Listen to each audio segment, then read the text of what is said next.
Nhola dos Anjos e a Cheia do Corumbá, Bernardo Ellis, página 131. Fio, faz um zóio de boi lá fora para nós. O menino saiu do rancho com um baixeiro na cabeça e no terreiro, debaixo da chuva miúda e continuada, enfincou o calcanhar na lama, rodou sobre ele o pé, riscando com o dedão uma circunferência no chão mole, outra e mais outra.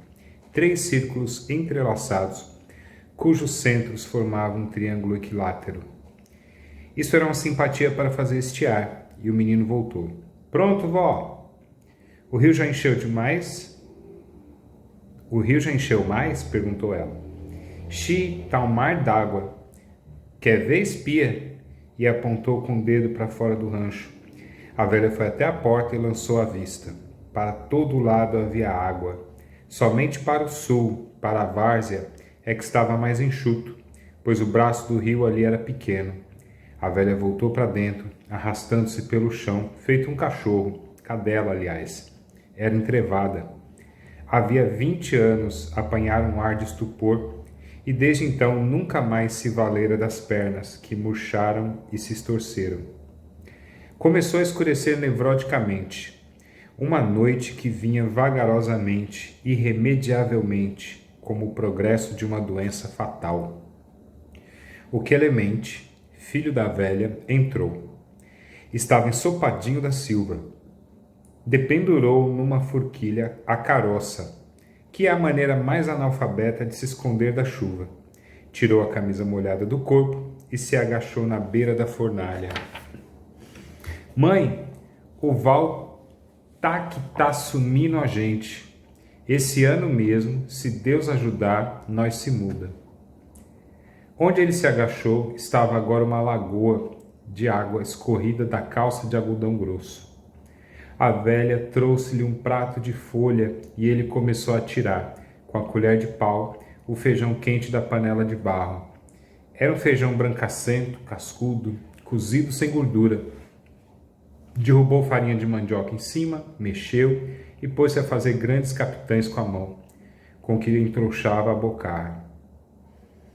Agora a gente só ouvia o ronco do rio lá embaixo, ronco confuso, rouco, ora mais forte, ora mais fraco, como se fosse um zum-zum subterrâneo. A calça de algodão cru do roceiro fumegava ante o calor da fornalha, como se pegasse fogo. Já tinha para mais de 80 anos que os dos Anjos moravam ali na foz do Capivari, no Corumbá. O rancho se erguia num morrote a cavaleiro de terrenos baixos e paludosos. A casa ficava num triângulo, de que 2 lados eram formados por rios e o terceiro por uma vargem de buritis. Nos tempos de cheias, os habitantes ficavam ilhados, mas a passagem da várzea era rasa e podia se vadiar perfeitamente. No tempo da Guerra do Lopes, ou ainda antes, o avô de Quelemente veio de Minas e montou ali sua fazenda de gado, pois a formação geográfica construíra um excelente apartador. O gado, porém, quando o velho morreu, já estava quase extinto pelas ervas daninhas. Daí para cá foi a decadência. No lugar da casa de telhas que ruiu, ergueram um rancho de palhas. A erva se incumbiu de arrasar o resto do gado e as febres, as pessoas. Esse ano, se Deus ajudar, nós se muda. Há 40 anos a velha Nhola vinha ouvindo aquela conversa fiada. A princípio fora seu marido. Nós precisa de mudar, porque senão a água leva a nós. Ele morreu de maleita e os outros continuaram no lugar. Depois era o filho que falava assim, mas nunca se mudara. Casara-se ali, tiveram um filho. A mulher dele, nora de Nhola, morreu de maleita. E ainda continuaram no mesmo lugar a velha Nhola, o filho Quelemente e o neto, um biruzinho sempre perrengado. A chuva caía meticulosamente, sem pressa de cessar. A palha do rancho porejava a água, fedia podre, derrubando dentro da casa uma infinidade de bichos que a sua podridão gerava. ratos, sapos, baratas, grilos, aranhas. O diabo refugiava-se ali dentro, fugindo à inundação, que aos poucos ia galgando a pirambeira do morrote. Quelemente saiu ao terreiro e olhou à noite. Não havia céu, não havia horizonte.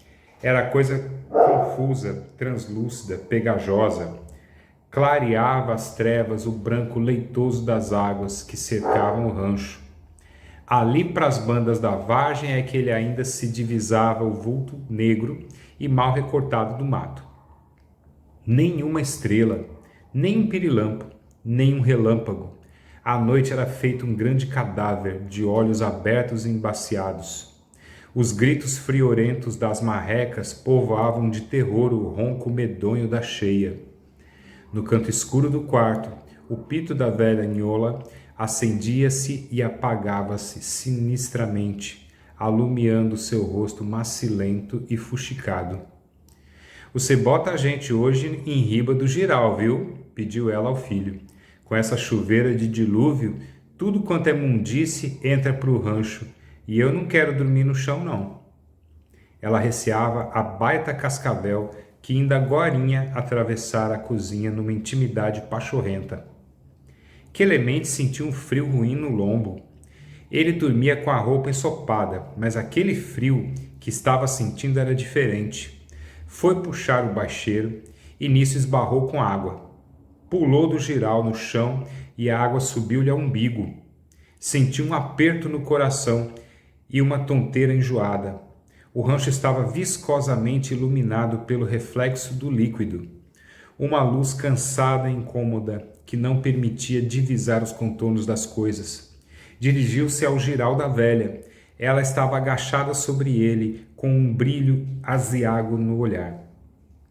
Lá fora, o barulhão confuso, subterrâneo, sublinhado pelo uivo de um cachorro. "Adonde que tá o chulinho?" Foi quando uma parede do rancho começou a desmoronar. Os torrões de barro do pau a pique se desprendiam dos amarrilhos de imbiras e caíam na água como um barulhinho brincalhão. Tibung, tibung. De repente, foi-se todo o pano de parede. As águas agitadas vieram banhar as pernas inúteis de Manhola. "Nossa Senhora da Badia do Muquem, meu divino Padre Eterno!" O menino chorava aos berros, tratando de subir pelos ombros da estuporada e alcançar o teto. Dentro da casa boiavam pedaços de madeira, cuias, coités, trapos, e a superfície do líquido tinha umas contorções diabólicas de espasmos epiléticos entre as espumas alvas. Cá, nego!" Nhola chamou o chulinho que vinha nadando pelo quarto, ensopado, soprando a água. O animal subiu ao giral e sacudiu o pelo molhado, trêmulo, e começou a lamber a cara do menino. O teto agora começava a desabar, estralando, arriando as palhas no rio, com um vagar irritante, com uma calma perversa de suplício. Pelo vão da parede desconjuntada podia ver-se o lençol branco que se diluía na cortina diáfana, leitosa do espaço repleto de chuva, e que arrastava as palhas, as taquaras da parede, os detritos da habitação. Tudo isso descia em longa fila aos mansos boléus das ondas, ora valsando em torvelinhos, ora parando nos remansos enganadores. A porta do rancho também ia descendo, era feita de paus de buriti amarrados por imbiras. Quelemente nadou, apanhou-a, colocou em cima a mãe e o filho, tirou do teto uma ripa mais comprida para servir de varejão, e lá se foram derivando nessa jangada improvisada. "E o chulinho?" perguntou o menino, mas a única resposta foi o mesmo uivo do cachorro. Quelemente tentava atirar a jangada para a vargem, a fim de alcançar as árvores. A embarcação mantinha-se a coisa de 2 dedos acima da superfície das águas, mas sustinha satisfatoriamente a carga. O que era preciso era alcançar a vargem, agarrar-se aos galhos das árvores, sair por esse único ponto mais próximo e mais seguro. Daí em diante, o rio pegava a estreitar-se entre barrancos atacados até cair na cachoeira. Era preciso evitar essa passagem, fugir dela. Ainda se tivesse certeza de que a enchente houvesse passado acima do barranco, extravasado pela campina adjacente a ele, podia se salvar por ali. Do contrário, depois de cair no canal, o jeito era mesmo espatifar-se na cachoeira. É o mato? Perguntou engasgadamente Nhola, cujos olhos de pua furavam o breu da noite. Sim, o mato se aproximava, discerniam-se sobre o líquido grandes manchas, sonambulicamente pesadas, emergindo do insondável. Deviam ser as copas das árvores. De súbito, porém, a sirga não alcançou mais o fundo. A correnteza pegou a jangada de chofre, fê-la tornear rapidamente e arrebatou no lombo espumarento. As 3 pessoas agarraram-se freneticamente aos buritis, mas um tronco de árvore que derivava chocou-se com a embarcação, que agora corria na garupa da correnteza. Clemente viu a velha cair na água com o choque, mas não pôde nem mover-se. Procurava, por milhares de cálculos, escapar à cachoeira, cujo rugido se aproximava de uma maneira desesperadora. Investigava a treva, tentando enxergar os barrancos altos daquele ponto do curso. Esforçava-se para identificar o local e atinar com um meio capaz de o salvar daquele estrugir encapetado da cachoeira. A velha debatia-se, presa ainda à jangada por uma mão, despendendo esforços impossíveis por subir novamente para os buritis. Nisso Clemente notou que a jangada já não suportava 3 pessoas. O choque com o tronco de árvore havia arrebentado os atilhos e metade dos buritis havia se desligado e rodado. A velha não podia subir, sob pena de irem todos para o fundo. Ali já não cabia ninguém, era o rio que reclamava uma vítima. As águas roncavam e cambalhotavam espumejantes na noite escura que cegava os olhos, varrida de um vento frio e sibilante. A nado, não havia força capaz de romper a correnteza nesse ponto, mas a velha tentava energeticamente trepar novamente para os buritis, arrastando as pernas mortas que as águas metiam por baixo da jangada. Clemente notou que aquele esforço da velha estava fazendo a embarcação perder a estabilidade. Ela já estava quase embaixo das águas. A velha não podia subir, não podia. Era a morte que chegava, abraçando Clemente com o manto líquido das águas sem fim, tapando a sua respiração, tapando seus ouvidos, seus olhos, enchendo sua boca de água, sufocando-o, apertando sua garganta, matando seu filho, que era perrengue e estava grudado nele. Clemente segurou-se bem aos buritis e atirou um coice valente na cara aflissurada da velha Nhola. Ela afundou-se para tornar a aparecer, presa ainda à borda da jangada, os olhos fuzilando numa expressão de incompreensão e terror espantado. Novo coice, melhor aplicado, e um tufo d'água espirrou no escuro. Aquele último coice, entretanto, desequilibrou a jangada, que fugiu das mãos de Clemente, desamparando-o no meio do rio. Ao cair, porém, sem querer, ele sentiu sob seus pés o chão seguro. Ali era um lugar raso. Devia ser a campina adjacente ao barranco. Era raso. O diabo da correnteza, porém, o arrastava de tão forte. A mãe, se tivesse pernas vivas, certamente teria tomado o pé, estaria salva. Suas pernas, entretanto, eram os muambos sem governo, um estorvo. Ah, se ele soubesse que aquilo era raso, não teria dado 2 coices na cara da velha, não teria matado uma entrevada que queria subir para a jangada num lugar raso, onde ninguém se afogaria se a jangada afundasse. Mas quem sabe, ela estava ali, com as unhas metidas no chão, as pernas escorrendo ao longo do rio. Quem sabe ela não tinha rodado, não tinha caído na cachoeira, cujo ronco escurecia mais ainda a treva. Mãe! Ô mãe! Mãe, a senhora está aí!